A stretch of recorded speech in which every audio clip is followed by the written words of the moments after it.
She didn't own much, just a sewing machine, a few spools of thread, and a heart that refused to give up. The war had taken her husband, her home, and nearly her hope. But in a small Iowa town, one woman found a way to stitch beauty out of what was broken, and in doing so she mended far more than fabric. The war had ended 3 years ago, but in the little town of Milford, Iowa, the silence still hadn't. The old factory by the railroad tracks, once filled with the clang of tools and laughter, stood hollow, windows boarded, ghosts of workdays long gone. The men who came back from overseas tried to rebuild what they could. The women, they waited for something that looked like tomorrow. Mary Louise didn't wait. She was 39, a war widow with 2 children and a heart that refused to rust. Her husband, Henry, had fixed planes in England. She'd fixed everything else back home. When the telegram came, she didn't cry in front of her kids. Instead, she took the old Singer sewing machine from her mother's attic and set it on the kitchen table. "If we can't buy new things," she told her daughter, "we'll make them." By 1948, that machine was her only income. The war surplus store in town had been selling strange things: army blankets, parachute fabric, even old uniforms. Most folks didn't know what to do with them, but Mary did. She saw not what they were, but what they could become. The first time she stitched a wedding dress out of a silk parachute. It was for a girl named Clara. Her fiancé had come home missing a leg, but not his smile. They couldn't afford white satin, so Mary told her, "We'll use what brought him back and turn it into something beautiful." The day Clara walked down the aisle, sunlight poured through the church windows, catching the fabric just right, soft, ivory, glowing with a quiet shimmer. People whispered. Someone even cried. That night, a local photographer took a picture. By morning, it was in the Milford Gazette under the headline, "War Fabric Woven into Wedding Dream." Mary didn't think much of it. She just kept sewing. But by the next week, women from the next county started writing letters. Some sent old uniforms. Some sent parachute silk their brothers had brought home. "Could you make something beautiful out of this?" they asked. Her little shop, barely a corner of the old post office, became a place of stories. Each dress carried a piece of someone's heartbreak, stitched into hope.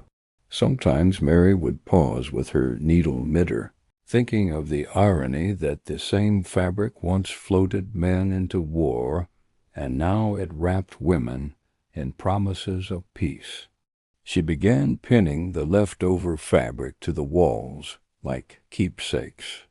Threads of white and beige lined the room like quiet prayers. The air always smelled faintly of soap and candle wax. And sometimes when the bell over the door jingled and another woman walked in holding a box of memories, Mary would smile softly and say, "Come in. We'll make something worth remembering." By the summer of 1949, Mary's shop had become the heartbeat of Milford. The door never seemed to stay shut for long. Some mornings she'd unlock it before sunrise and find a parcel already waiting on the step, a box tied with string, a note written in careful cursive, "Please make it beautiful again." Inside those boxes were fragments of the past, a torn uniform, a parachute strap, a flag, even a nurse's apron. Each piece carried a story, and Mary treated them that way. She never cut into a fabric without pausing first, holding it for a moment as if to let it breathe again. The town had changed, too.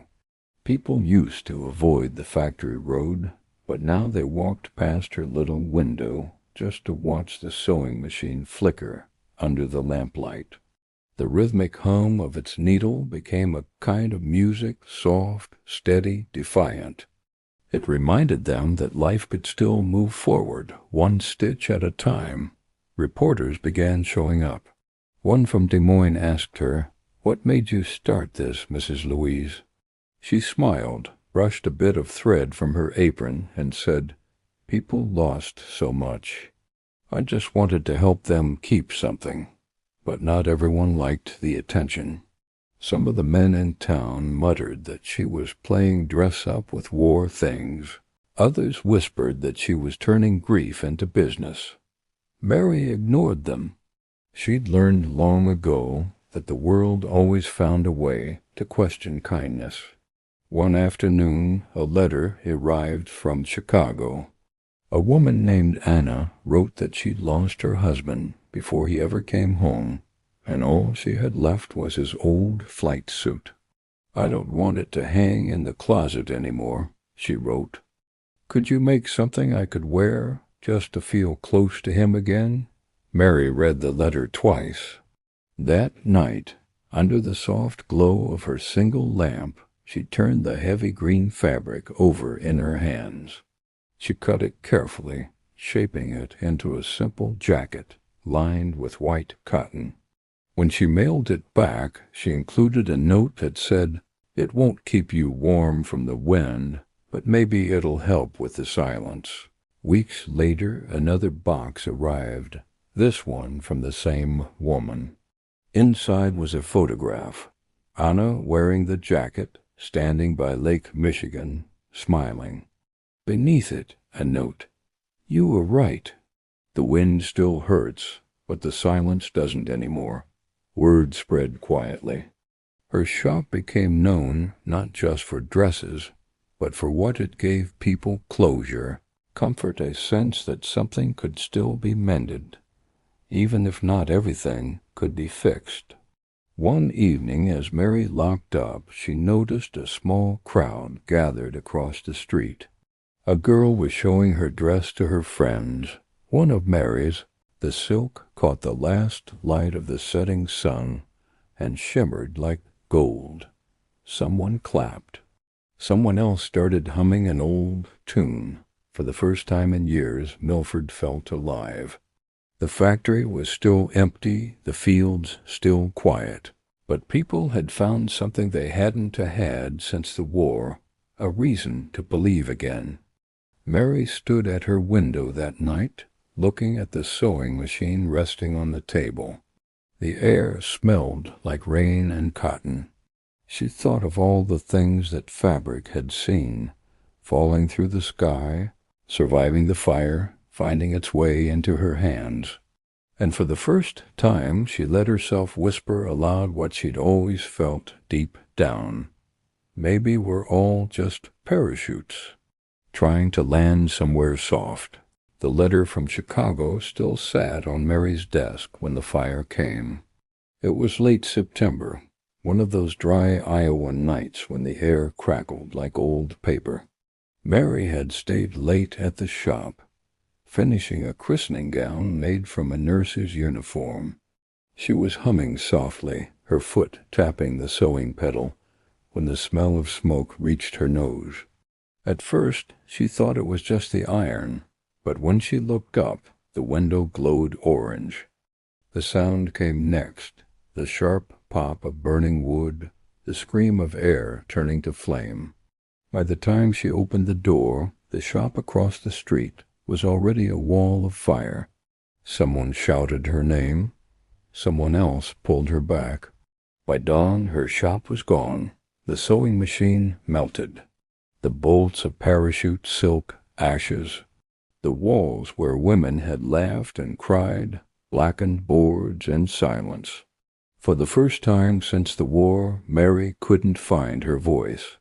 She stood in front of the ruins, clutching the only thing that survived, a small box of buttons she'd taken home the night before. They clinked softly in her hands like faint echoes of all the stories she'd lost. The townspeople gathered, some weeping, some whispering. Rumors moved like smoke. Maybe it was an accident, maybe it wasn't. Someone said a veteran had been drinking too much, angry about the German fabric. Others said it was kids fooling around. No one ever found out. For days Mary stayed home. The silence in her kitchen felt heavier than ever. The telegram from years ago still sat folded in her drawer, the one that began it all. She opened it once, read the words she knew by heart, and then closed it again. Then one morning a knock came at the door. When she opened it, 3 women stood outside. Clara, the first bride, Anna from Chicago, who had driven through the night, and a young mother with a baby wrapped in one of Mary's old quilts. Behind them the street was full of people, men carrying lumber, kids holding paint cans, farmers with hammers. No one said much. They just started working. Within a week, the foundation was cleared. Within 2, the frame was rising. One of the men, a quiet mechanic who'd lost a hand in France, welded the sign that now hung over the door. Threads of Hope. The new shop was smaller, but brighter. The walls smelled of pine and promise. Mary's daughter painted small daisies along the windowsill. People began sending sewing machines from nearby towns, some new, some old, each one carrying a note.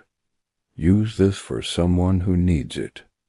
The first dress she made in the new shop was from a scorched piece of fabric she'd found in the rubble. The edges were singed, the color uneven, but she sewed it anyway. When the bride walked down the aisle, the fabric caught the light in a way that made it shimmer. Not perfect, but alive.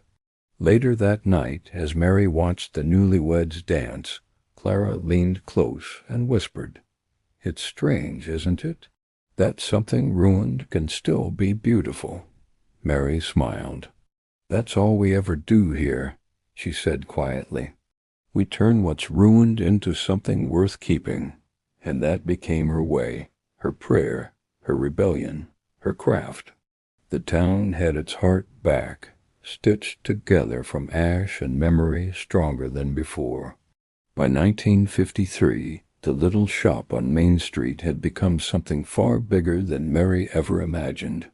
The war was fading into memory now, the kind that flickered in black and white newsreels and dusty medals in drawers, but people still came. Some for dresses, some for comfort, some just to see the woman who turned loss into lace. Every inch of the rebuilt shop carried history.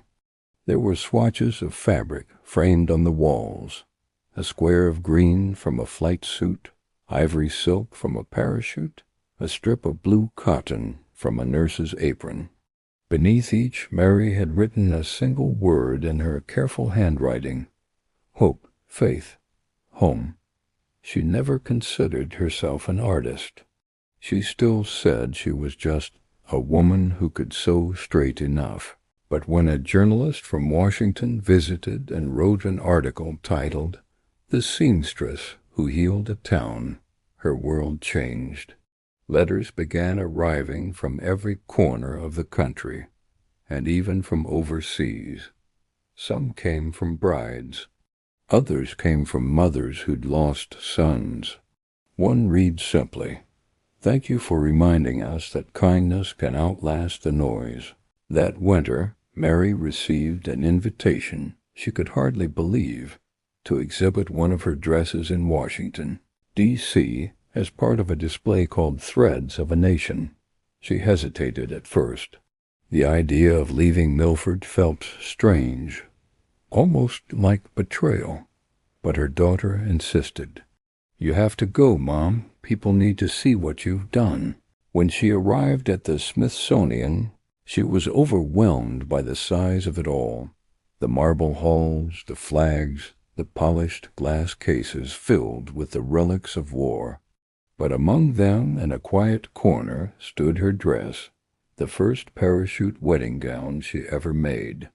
It looked softer now, yellowed a little with time, but it was still radiant. A small plaque sat beside it. made from what once carried men into battle, now carrying women into hope. Mary stood there for a long time, her hands folded in front of her, not speaking.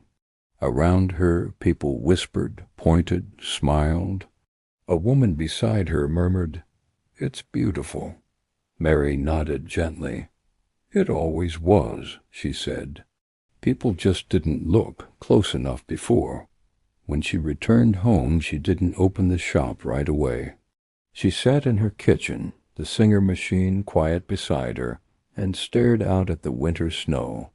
She wasn't sad, just full of everything that had come and gone, of the people who had walked through her door, of the pieces of the past she had helped to stitch back together. The last dress she made wasn't for a wedding. It was for a little girl, her granddaughter, who wanted something from Grandma's hands. It was simple, pale blue with uneven stitches only Mary could love. When she finished, she folded it carefully, laid her hand over the fabric, and smiled. She passed away 2 months later, on a quiet Sunday morning. At her funeral, the whole town gathered. Women wore the dresses she had made, some patched, some faded, but all cherished. The wind that day carried the faint smell of cotton and soap, as if the air itself remembered her. Years later, a sign still hung in the window of the shop, now kept by her daughter. Threads of hope, still mending what time can't. And somewhere in the Smithsonian, under soft museum lights, that first parachute dress still stood. The tag beneath it unchanged, the fabric still glowing faintly like captured sunlight. Not a monument to war, but to everything that came after. To the hands that sewed, to the hearts that healed. To a woman who taught a broken nation that beauty was never destroyed, only waiting to be remade. If this story touched something quiet inside you, take a moment before you scroll away. These stories aren't just about the past. They're about us, about kindness, courage, and the small things that keep hope alive. If you believe those things still matter, subscribe to our channel.